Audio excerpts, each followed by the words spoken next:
मैं Virendra Pandey, department of education, Veer Kunwar Singh university Ara. इस कक्षा के पूर्व मैंने शिक्षा पर एक क्लास लिया था। आज उसी क्लास को आगे बढ़ाते हुए दूसरी क्लास शुरू कर रहा हूं। प्रथम क्लास में हमने चर्चा किया था कि शिक्षा के जो रूप हैं, जो 3 तरह के होते हैं: औपचारिक शिक्षा, अनौपचारिक शिक्षा और आनुषंगिक शिक्षा। पहले हम श्यामपट्ट पर इसको लिख दें। शिक्षा की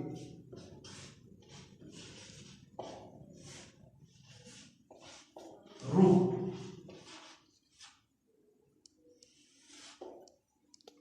औपचारिक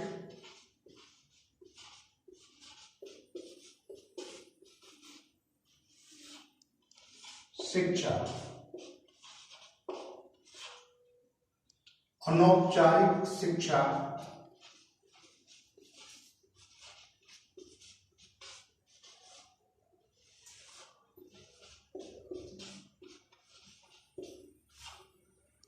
तथा आनुषंगिक शिक्षा।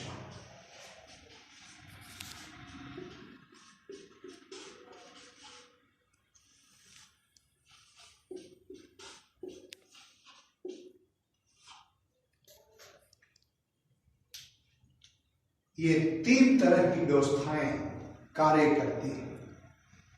पहली जो व्यवस्था है उसे हम औपचारिक शिक्षा अर्थात फॉर्मल एजुकेशन के नाम से जानते हैं। Formal education. दूसरी शिक्षा व्यवस्था जो है उसे हम अनौपचारिक शिक्षा अर्थात नॉन फॉर्मल एजुकेशन के नाम से जानते हैं। और तीसरी जो शिक्षा व्यवस्था है वह है आनुषंगिक शिक्षा। इसे हम इनफॉर्मल एजुकेशन के नाम से जानते हैं। कहीं कहीं इंग्लिश रूपांतर ने इन दोनों में मतभेद किया है। कहीं कहीं अनौपचारिक को ही इनफॉर्मल एजुकेशन लिखा है, कहीं कहीं आनुषंगिक को नॉन फॉर्मल लिखा है। तो उससे हिंदी रूपांतर से इसके अर्थ स्पष्ट हो जाते हैं। औपचारिक शिक्षा फॉर्मल एजुकेशन, अनौपचारिक शिक्षा नॉन फॉर्मल एजुकेशन, कहीं इनफॉर्मल लिख दिया है। इसमें और इसमें आदान प्रदान, इसके जगह पर कहीं नॉन फॉर्मल को इनफॉर्मल भी लिख दिया, इनफॉर्मल को नॉन फॉर्मल भी लिख दिया। लेकिन हम ये जानें कि ये व्यवस्था, शिक्षा व्यवस्था 3 तरह की कार्यरत है और 3 तरह से हम शिक्षा को ग्रहण करते हैं: formal education, non formal education और इनफॉर्मल एजुकेशन। हम इस रूप में जाने तो पहला हम लेंगे औपचारिक शिक्षा। फॉर्मल एजुकेशन क्या है? औपचारिक शिक्षा ऐसी शिक्षा व्यवस्था है जो स्थान विशेष, समय विशेष, अध्यापक विशेष एवं उद्देश्यपूर्ण होती है और इसमें प्रवेश के लिए निश्चित आयु एवं योग्यता निर्धारित होती है। उसे हम क्या कहेंगे? फॉर्मल एजुकेशन अर्थात औपचारिक शिक्षा कहेंगे। यानी इस शिक्षा व्यवस्था में स्थान निश्चित होता है, समय भी निश्चित होता है और शिक्षक भी निश्चित होते हैं और उसका पाठ्यक्रम भी निश्चित होता है, इसका उद्देश्य भी निश्चित होता है। यह है फॉर्मल एजुकेशन। इसके उदाहरण हम दे सकते हैं कि जैसे विद्यालय, महाविद्यालय, विश्वविद्यालयों के विभाग, ये जो जितने भी शिक्षा व्यवस्थाएं हैं, शैक्षिक व्यवस्थाएं हैं, वे फॉर्मल एजुकेशन के अंतर्गत आती हैं, क्योंकि उसमें स्थान निश्चित है। किस स्कूल में, किस कॉलेज में, किस यूनिवर्सिटी में स्थान निश्चित है, समय निश्चित है, किस समय में कौन सी कक्षा चलेगी, समय भी निश्चित है, कौन से अध्यापक पढ़ाएंगे, अध्यापक भी निश्चित हैं, उद्देश्य भी निश्चित है। औपचारिक शिक्षा व्यवस्था में इस क्लास को पढ़ाने के, इस विषय के ये उद्देश्य हैं, इस क्लास पढ़ाने से ये उद्देश्य की पूर्ति होगी, तो उस उद्देश्य भी निश्चित है। और लेकिन इसमें प्रवेश के लिए एक निश्चित योग्यता भी निर्धारित होती है, निश्चित आयु भी निर्धारित होती है, यानी यह बंधी हुई व्यवस्था हम इसको कह सकते हैं। इस प्रकार की व्यवस्था को हम औपचारिक शिक्षा व्यवस्था के नाम से जानते हैं। दूसरी जो शिक्षा व्यवस्था हमारी है वह है अनौपचारिक शिक्षा व्यवस्था, नॉन फॉर्मल एजुकेशन। अनौपचारिक शिक्षा व्यवस्था न स्थान विशेष, न समय विशेष, न अध्यापक विशेष होती है, और इसमें प्रवेश के लिए निश्चित आयु एवं योग्यता का निर्धारण नहीं होता है। समाज के प्रत्येक वर्ग के लिए इसके द्वार खुले रहते हैं, अर्थात इसमें लचीलापन पाया जाता है। अनौपचारिक शिक्षा व्यवस्था में लचीलापन पाया जाता है, स्थान विशेष, समय विशेष, अध्यापक विशेष इसका अभाव पाया जाता है, क्योंकि यह शिक्षा व्यवस्था जो है शिक्षक केंद्रित न होकर छात्र केंद्रित होती है। इसमें नए नए नियम, नए नए खोज को लागू भी किया जाता है। और औपचारिक शिक्षा व्यवस्था के उदाहरण मुक्त विद्यालय, मुक्त विश्वविद्यालय, मुक्त महाविद्यालय,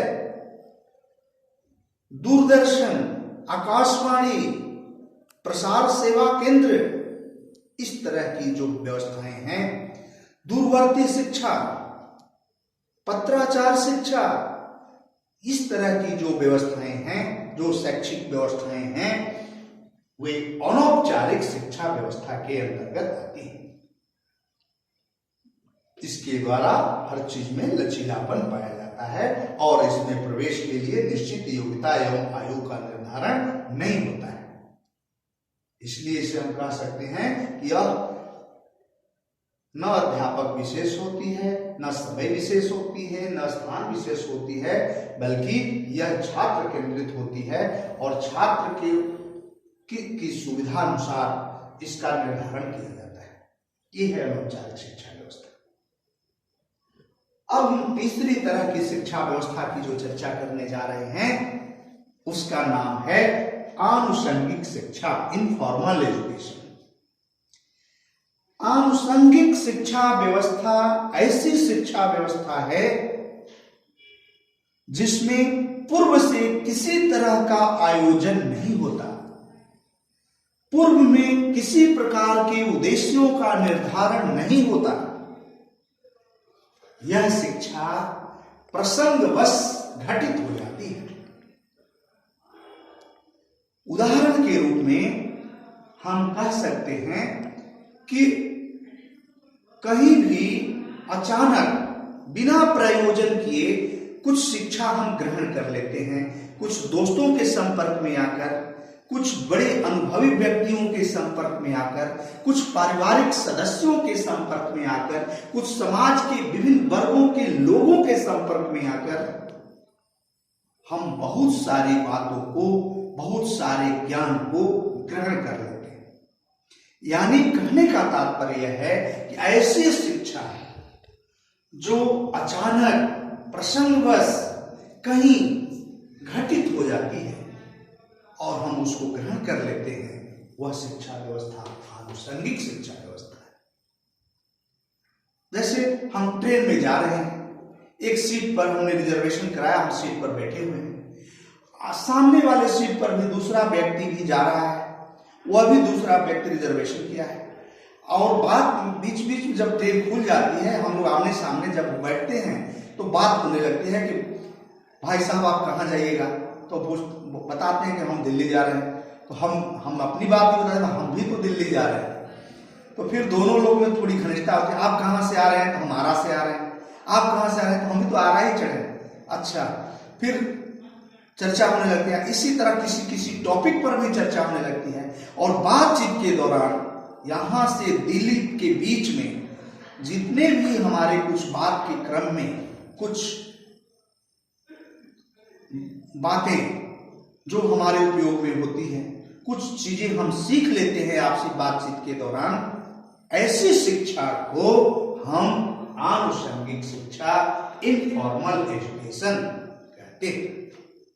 ये तीनों के भेद को जानना जरूरी है। इसलिए हम केवल शिक्षा को अगर चार दीवारी से बांधते हैं, निश्चितता, कठोरता रहती है, तो नियमबद्ध रहती है, कड़ाई रहती है, तो विद्यालय, महाविद्यालय, विश्वविद्यालय उसके उदाहरण है। ऐसे शिक्षा व्यवस्था को औपचारिक शिक्षा, और जिसमें इसमें ढीलापन हो, इसमें लचीलापन हो, इसमें स्थान, समय, अध्यापक की प्रतिबद्धता नहीं हो, छात्र केंद्रित हो, जैसे मुक्त विद्यालय, मुक्त विश्वविद्यालय, मुक्त महाविद्यालय, अभी हमने जो चर्चा किया, ये आकाशवाणी, दूरदर्शन, शिक्षा प्रसार सेवा केंद्र, इस तरह की जो शिक्षा है उसके द्वारा जो हम शिक्षा ग्रहण करते हैं, ऐसे शिक्षा को हम अनौपचारिक शिक्षा, नॉन फॉर्मल एजुकेशन, और तथा संयोगवश,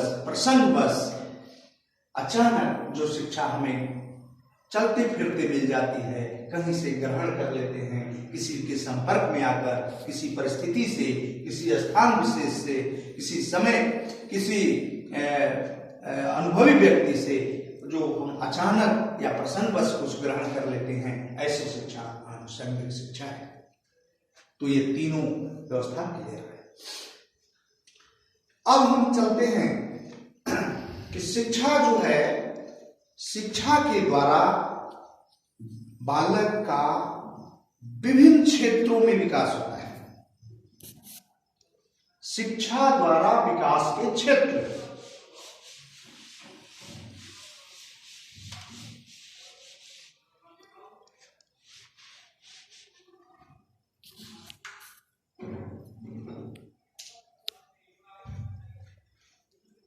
शिक्षा द्वारा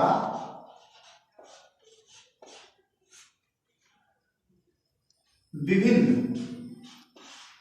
मार्कर नहीं चल रहा है, गाढ़ा मार्कर होना चाहिए,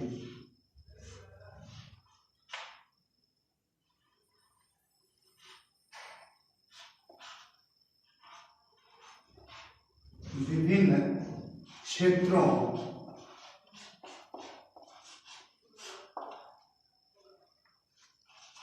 का विकास,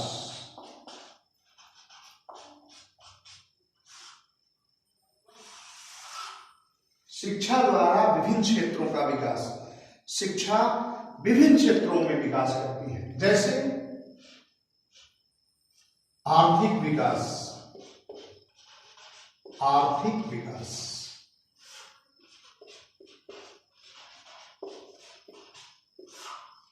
दूसरा सामाजिक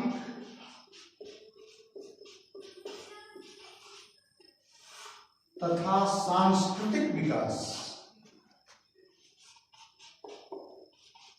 सांस्कृतिक विकास,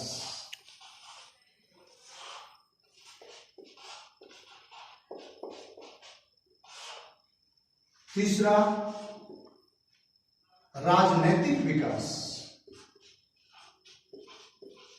राजनैतिक विकास,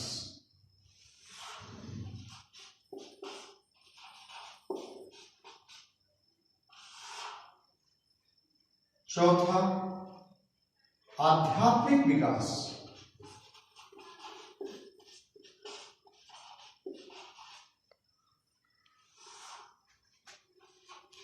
आध्यात्मिक विकास, पांचवा मनोवैज्ञानिक विकास,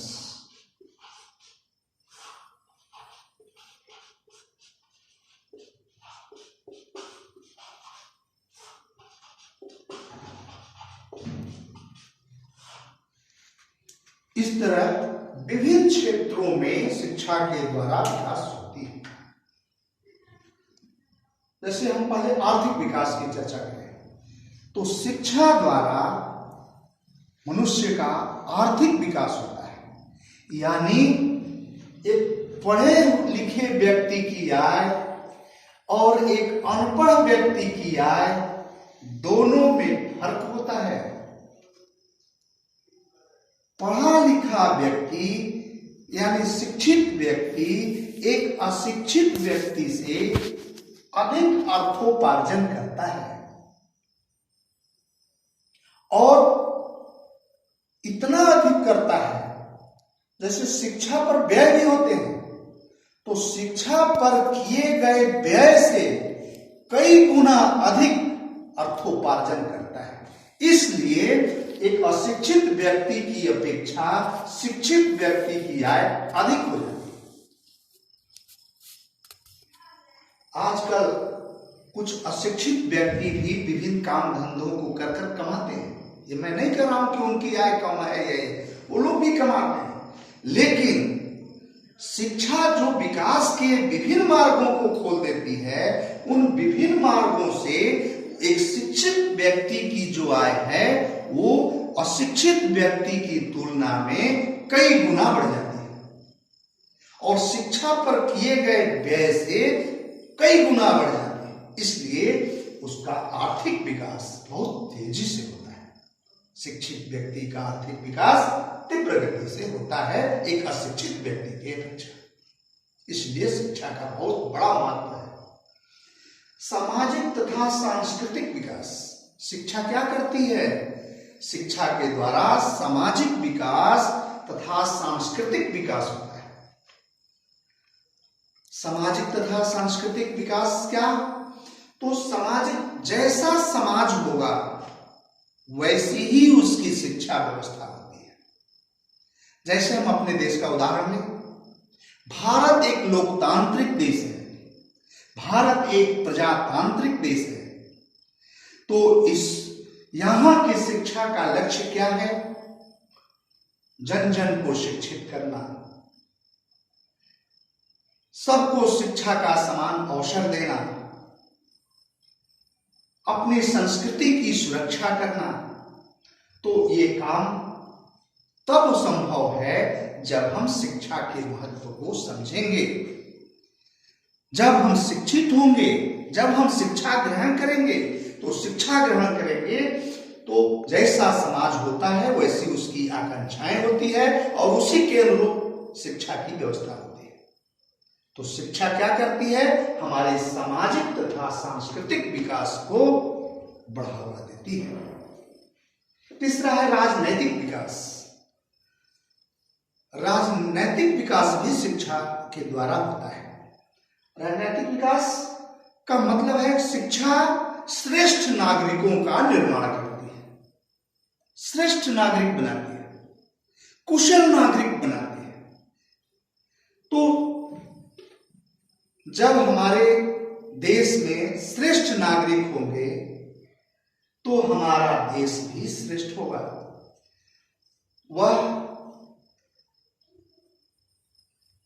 उच्च गति को, वह उच्च दिशा निर्देश को जन जन तक पहुंचाने में मदद करेगा। तो श्रेष्ठ नागरिकों का निर्माण शिक्षा के द्वारा होता है और इस प्रकार शिक्षा राजनीतिक विकास में, जो आजकल बहुत सारे घोटाले हो रहे हैं, तो शिक्षा है, लेकिन शिक्षा का दुरुपयोग जो लोग कर रहे हैं, निजीकरण भावना से, व्यक्तिगत भावना से सोच रहे हैं, राष्ट्र की भावना से नहीं सोच रहे हैं। वो सोच रहे हैं कि पैसा बहुत रख लेंगे तो पीढ़ी दर पीढ़ी काम करेगा। ऐसा नहीं है।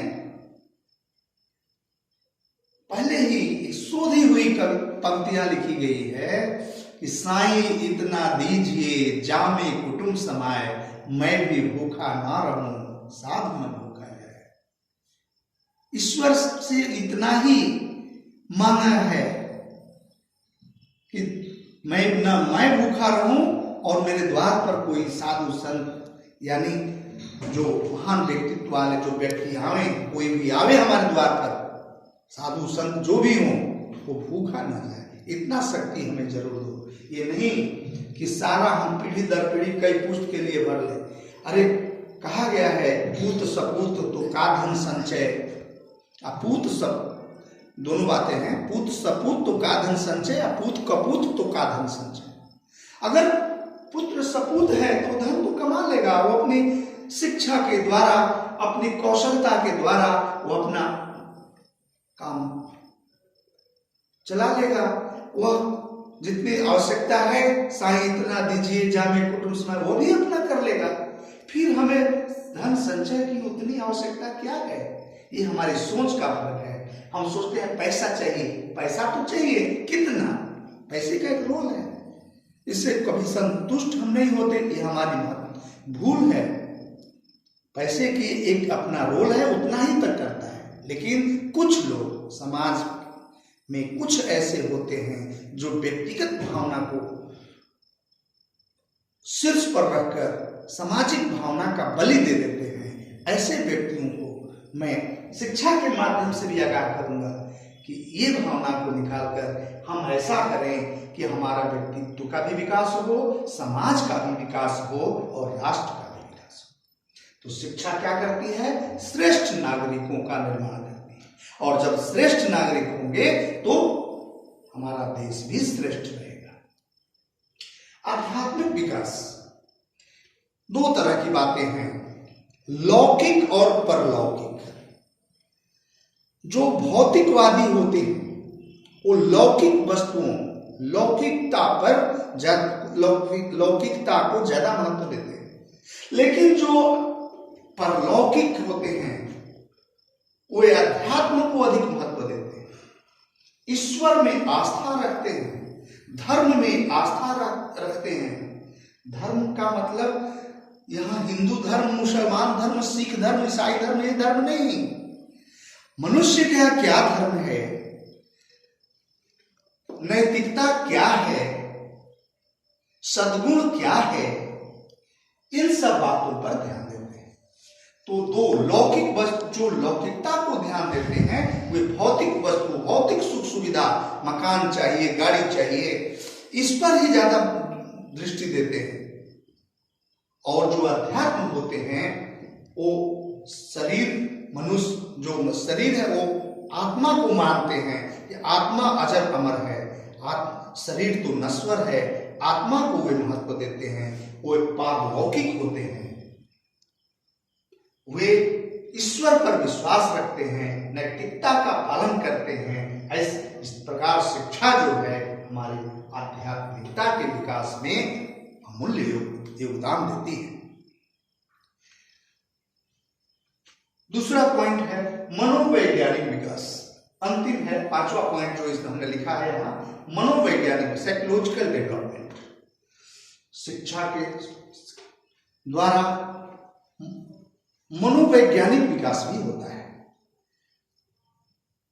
मनोशारीरिक विकास कहने का मतलब है कि बालक जब जन्म लेता है तो जन्म से ही कुछ शक्तियां लेकर पैदा होता है, और उन शक्तियों के द्वारा उन शक्तियों पर उसका विकास निर्भर करता है।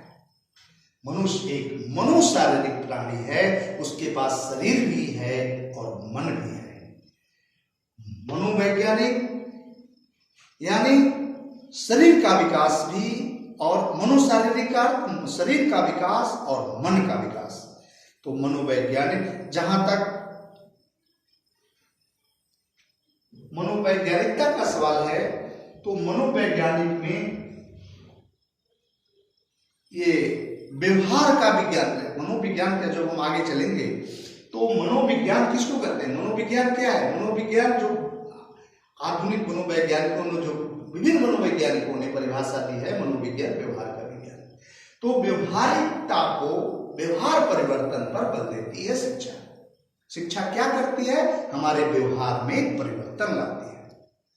तो मनोवैज्ञानिक बालक जो पैदा होता है वह कुछ शक्तियां लेकर जो पैदा होता है, उसको उसी शक्ति पर उसका विकास निर्भर करता है। तो शिक्षा उसके विकास में सहयोग देती है। तो शिक्षा के द्वारा विभिन्न प्रकार के विकास, विभिन्न क्षेत्रों के विकास, जो कि हमने चर्चा किया, जैसे आर्थिक विकास, सामाजिक तथा सांस्कृतिक विकास, राजनैतिक विकास, आध्यात्मिक विकास, मनोवैज्ञानिक विकास आदि, ये सभी तरह के विकास संभव हो पाते हैं। अब हम चर्चा करेंगे कि आजकल जो हमारे समाज में एक परंपरा चल गई है कि किसी भी चीज में हम गतिरोध उत्पन्न करने लग जाते हैं। अपनी मांग को रखने के लिए हम समाज में अवरोध की स्थिति, समाज को गति न देकर अवरोध की स्थिति उत्पन्न करते हैं। जैसे हड़ताल कर देते हैं, सड़क जाम कर देते हैं, विभिन्न प्रकार के आंदोलन करने लग जाते हैं। इसका असर हमारे बालकों पर पड़ता है। ठीक है, स्वतंत्रता आंदोलन के समय हमारे इस पीढ़ी, हमारे पूर्वजों ने देखा है अंग्रेजों को हथियार डालते हुए, तो असहयोग की भावना, असहयोग के द्वारा आजादी में काफी सहायता मिली। ठीक है, लेकिन उसको हम इस रूप में हमें यूटिलाइज करना चाहिए जिससे हमारे देश को कोई क्षति विशेष रूप से न पहुंच पाए। क्योंकि जो असहयोग की भावना हम जो समाज में खड़ा करते हैं, तो उसका सबसे बड़ा असर बालकों पर पड़ता है। वे बालक हर छोटे छोटे कार्यों में इस तरह की भावना से ओतप्रोत होकर समाज में अवरुद्ध बनकर सड़क जाम करने लग जाते हैं, आंदोलन करने लग जाते हैं, हिंसात्मक प्रवृत्ति अपनाने लग जाते हैं, भूख आंदोलन करने लग जाते हैं, जिससे हमारे समाज को, हमारे राष्ट्र को क्षति होती है। तो इस पर भी ध्यान देना है कि इसका निगेटिव जो भावना है, नकारात्मक जो भावना है, इसका असर हमारे छात्रों पर, हमारे बालकों पर, हमारे विद्यार्थियों पर न के बराबर पड़े। क्या करें इसके लिए? इसलिए ऐसी स्थिति से कैसे निपटारा हो, कैसे बचे, ऐसी स्थिति न आवे, इसके लिए हम सबको, समाज को भी, सरकार को भी, व्यक्तिगत रूप से भी सबको इस पर ध्यान देने की आवश्यकता है। दूसरी बात हम इस और एक चीज फोकस करेंगे कि आजकल जो नौकरी पाने की परंपरा है, वह एक कागज के छोटे टुकड़े, जिसको हम डिग्री कहते हैं, उस पर आधारित हो गई है। यह भी हमारे नकारात्मक भावना को पैदा करता है। कागज के छोटे टुकड़े पर बालक को कुछ आता है कि नहीं, वो न देखकर हम देखते हैं कि कहाँ ये किस क्लास तक इन्होंने डिग्री पाया है। कागज का छोटा टुकड़ा, प्राणहीन टुकड़ा, किस कक्षा तक, किस लेवल तक लगा हुआ है उस बालक में, उसको देखकर हम नौकरी दे देते हैं। उस नौकरी की योग्य वो है कि नहीं, उस नौकरी की योग्यता वो रखता है कि नहीं, उस नौकरी में रहकर वो समाज की सेवा, देश की सेवा सही ढंग से कर पाएगा कि नहीं, इस बात को हम नहीं ध्यान देते। यह एक हमारी जो परंपरा इस समय चल रही है, यह भी हमारी नकारात्मक भावना को पैदा करती है। क्योंकि उस कागज के छोटे से टुकड़े को प्राप्त करने के लिए बड़ी बड़ी तिकड़मबाजी, बड़े बड़े टैक्ट गलत तरीके से अपनाने के लिए बालक, उसका गार्जियन तत्पर हो जाता है कि एन केन प्रकारेण उस कागज को, टुकड़ा को प्राप्त कर लें, तो उससे हमारे देश की क्षति होती है, बालक का भी सर्वांगीण विकास नहीं हो पाता है।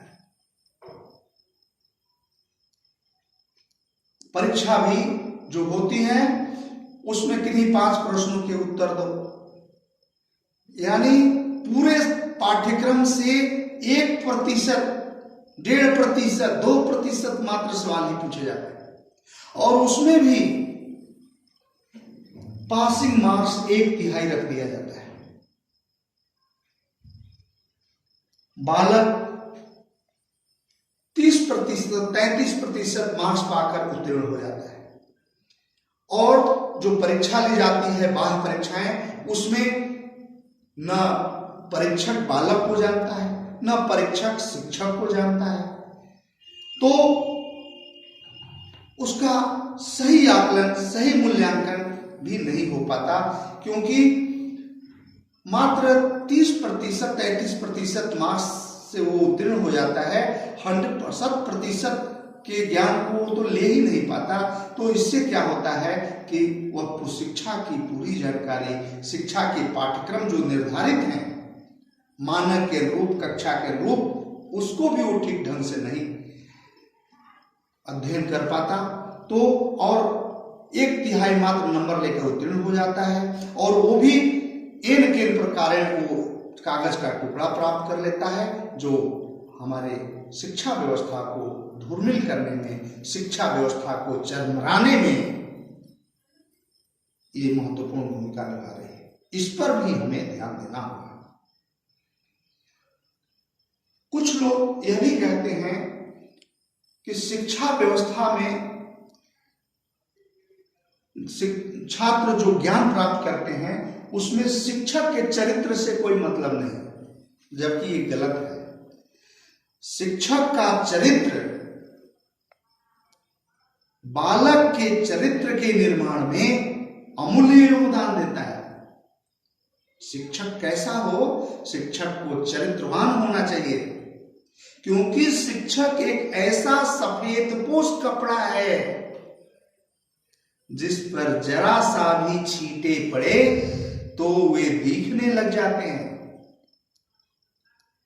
इसलिए शिक्षक को हमेशा नापा तौला हुआ व्यवहार, अपने छात्रों के समक्ष उचित व्यवहार, साथ ही उस बालक के माता पिता को भी अपने बालकों के समक्ष उचित व्यवहार करना चाहिए, ताकि बालक पर सकारात्मक प्रभाव पड़े, क्योंकि चरित्र का प्रभाव बालक पर अवश्य पड़ता है।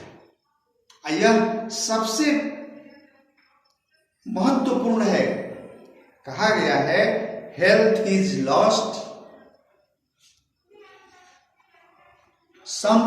Health is lost, something is lost, wealth is lost, nothing is lost, but character is lost, everything is lost. आप लोग जानते हैं? फिर से सुन लीजिए, health is lost, something is lost, wealth is lost, nothing is lost, but character is lost, everything is lost. जब चरित्र खराब हो जाता है तो सब कुछ खराब हो जाता है। स्वास्थ्य खराब है तो कुछ खराब है, वेल्थ खराब नष्ट हुआ तो वेल्थ कमा सकते हैं, वो आ सकता है, वो समझिए नथिंग इज लॉस्ट। लेकिन चरित्र खराब हो गया, कैरेक्टर इज लॉस्ट, वो कभी लौट नहीं सकता जीवन में, एवरीथिंग इज लॉस्ट। इसलिए हमारे बालक के जो माता पिता हैं, बड़े बुजुर्ग हैं, शिक्षक हैं, उन्हें अपने बालक के सामने आदर्श रूप में अपने को प्रस्तुत करना चाहिए, ताकि बालक पर चरित्र निर्माण का अच्छा छाप पड़ सके। चरित्र, एक छोटा सा हम उदाहरण देना चाहेंगे कि एक बालक बहुत गुड़ खाता था और गुड़ खाने से वो कुछ बीमारियों से भी ग्रसित हो गया था, क्योंकि अधिक गुड़ खाता। एक दिन उस बालक के गांव के समीप से एक संत गुजर रहे थे, तो उस बालक के पिता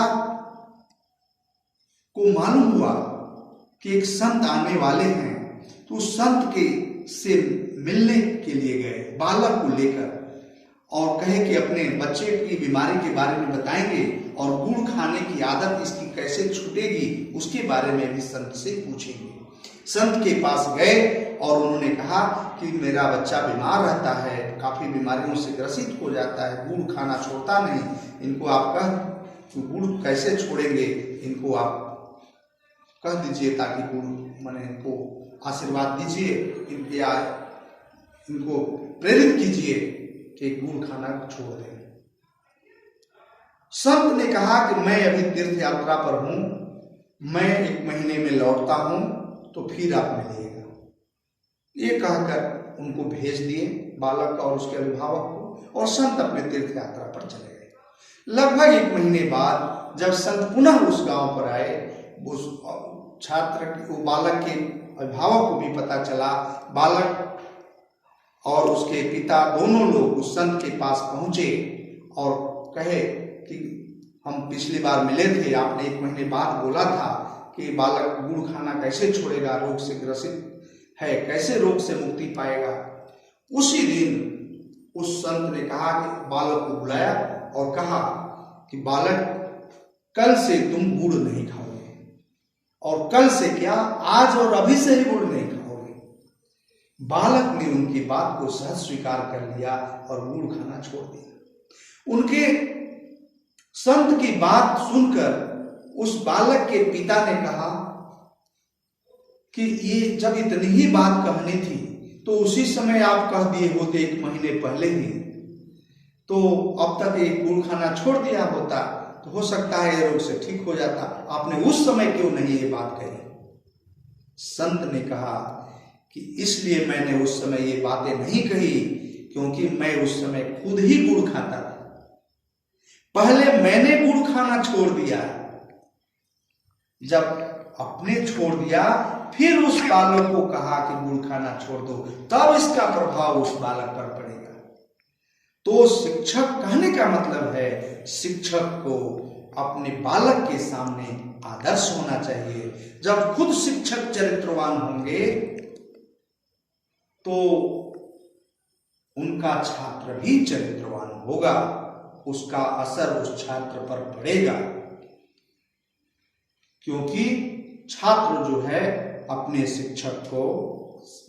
शिक्षक का मार्गदर्शन मार्ग को अपनाता है। शिक्षक द्वारा किए गए आचरण को छात्र अपनाता है।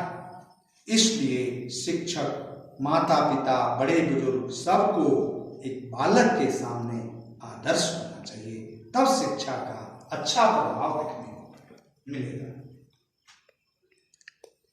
उपयुक्त बातों से, विभिन्न बातों से यह स्पष्ट है कि हमारे अब हम निकाल सकते हैं इससे कि शिक्षा की क्या प्रकृति है, शिक्षा की क्या विशेषताएं हैं।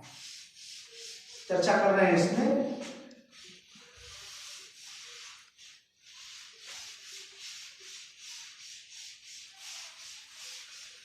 शिक्षा की प्रकृति या विशेषताएं।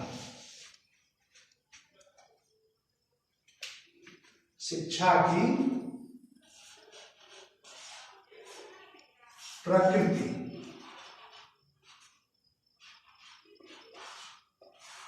प्रकृति का मतलब क्या हुआ? शिक्षा की प्रकृति। प्रकृति का अर्थ है विशेषताएं। शिक्षा की क्या विशेषताएं? पिछले क्लास में भी हमने शिक्षा पर बहुत सारी चर्चाएं की, इस क्लास में भी हमने बहुत सारी चर्चाएं की। इसके आधार पर शिक्षा की प्रकृति को हम स्पष्ट कर सकते हैं। क्या है शिक्षा की प्रकृति? विभिन्न बिंदु हैं। जैसे शिक्षा क्या है? तो शिक्षा विकास की प्रक्रिया है। नंबर 1, शिक्षा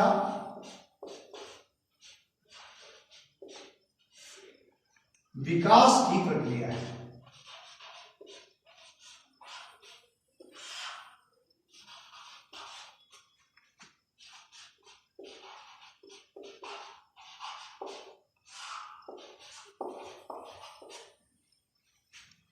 और भी निकाल सकते हैं। शिक्षा एक गतिशील प्रक्रिया है। शिक्षा एक गतिशील प्रक्रिया है।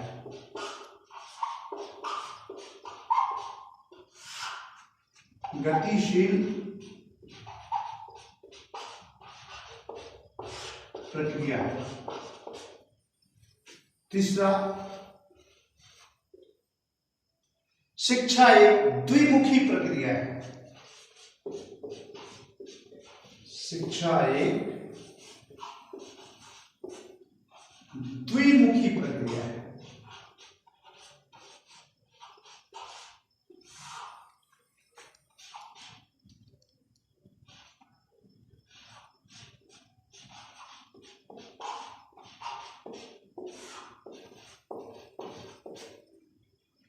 चौथा है शिक्षा एक त्रिमुखी प्रक्रिया है।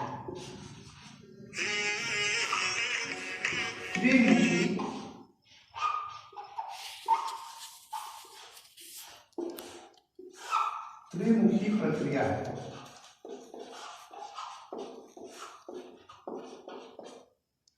और भी है, शिक्षा एक बहुमुखी प्रक्रिया है।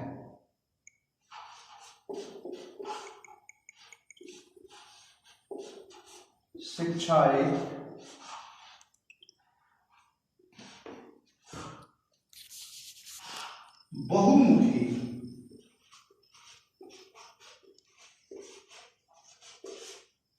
बहुमुखी प्रक्रिया है।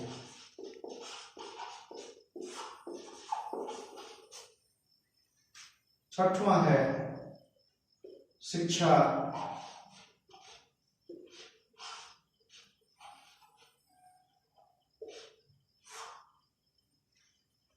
संस्कृति युक्त प्रक्रिया है। संस्कृति युक्त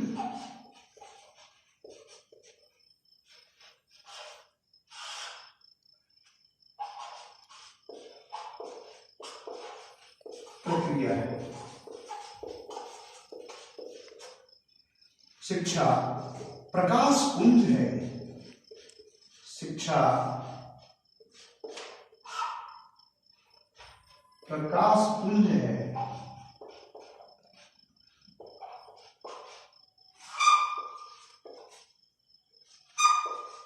और भी है शिक्षा अनवरत चलने वाली प्रक्रिया है। शिक्षा समायोजन की प्रक्रिया है। और भी बहुत सारे पॉइंट्स इसमें हम उजागर कर सकते हैं, क्योंकि जितनी हमने चर्चाएं की उससे बहुत सारे बिंदु शिक्षा की प्रकृति को स्पष्ट करते हैं। अब इसमें कुछ है, जैसे शिक्षा विकास की प्रक्रिया है, हमने चर्चा किया। शिक्षा विकास के मार्ग को खोल देती है। विभिन्न रास्ते। शिक्षा एक ऐसी चौड़ी सड़क है जिस पर कोई भी गाड़ी दौड़ाई जा सकती है। किसी भी क्षेत्र में हम किसी भी कार्य को सही और उपयुक्त ढंग से कर सकते हैं जब हम शिक्षित होंगे, शिक्षा की वास्तविकता को ग्रहण करेंगे, तो शिक्षा विकास के मार्ग को प्रबल बनाती है। शिक्षा एक गतिशील प्रक्रिया है। क्या है गतिशील? शिक्षा के द्वारा एक पीढ़ी से दूसरी पीढ़ी में, दूसरी पीढ़ी से तीसरी पीढ़ी में ज्ञान हस्तांतरित होता चला जाता है, गतिशीलता बनी रहती है। तो शिक्षा क्या है? शिक्षा एक गतिशील प्रक्रिया है। शिक्षा एक द्विमुखी प्रक्रिया है। एडम्स महोदय कहे विद्वान, उन्होंने कहा कि शिक्षा एक द्विमुखी प्रक्रिया है, अर्थात इसमें दो व्यक्ति, एक अधिक ज्ञानवान व्यक्ति और कम ज्ञानवान व्यक्ति, यानी शिक्षक और छात्र, शिक्षक द्वारा छात्र में ज्ञान हस्तांतरित होता है। तो द्विमुखी प्रक्रिया शिक्षक और छात्र। अगला पॉइंट है चौथा में, शिक्षा एक त्रिमुखी प्रक्रिया है।